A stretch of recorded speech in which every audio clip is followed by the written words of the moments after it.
د رسول الله مبارک بیبی دا ام حبیبه رضی الله عنها، دا د ابو سفیان لور ده رضی الله عنه.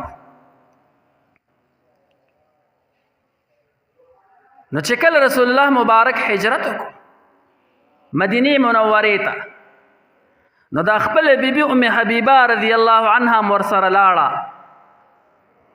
او د خپل پلار سره چې کوم تعلق ختم شو.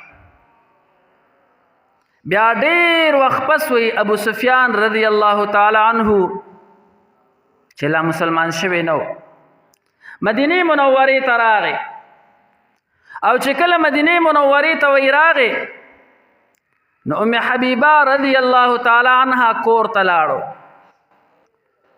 هغې ته پته ولګېده چې زما پلار ابو سفیان راغلی دی، خدا خو کافر دی.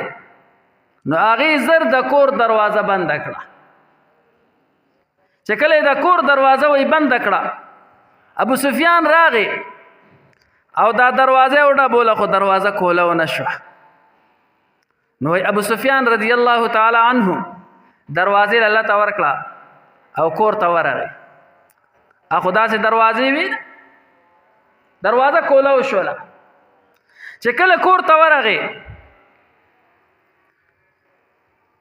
د ام حبیبه رضی الله تعالی عنها، نو ام حبیبه رضی الله تعالی عنها یو بستره پرته وه، هغې زر اوچته کړه. ابو سفیان ورته وی دا بستره دې ولې اوچته کړله؟ ولې دا زما د ناستې قابله نه ده چې زه په دې باندې کښېنم.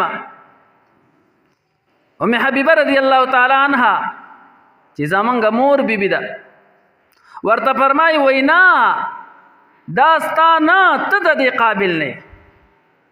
په دې باندې آقا انعامدار محمد رسول الله صلی الله علیه وسلم تشریف ښودی دی.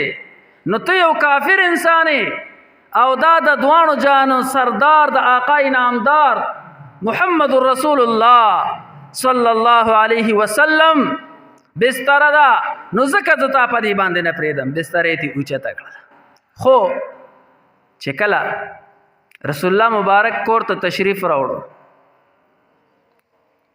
او ورته پته ولګېده چې ام حبیبه رضی الله تعالی عنها د ابو سفیان نه بستره اوچته کړې ده او قدر یې نه دی کړی، نو ډېر زیات خفه شو. او ام حبیبه رضی الله تعالی عنه ته ویې فرمایل چې کو کافر هم د خو ستا پلار دی، په تا باندې عزت لازم دی د خپل پلار، تا داسې چې وکړل دا دې ښه ونه کړه. نو د هر انسان د هر مسلمان خیال ساتل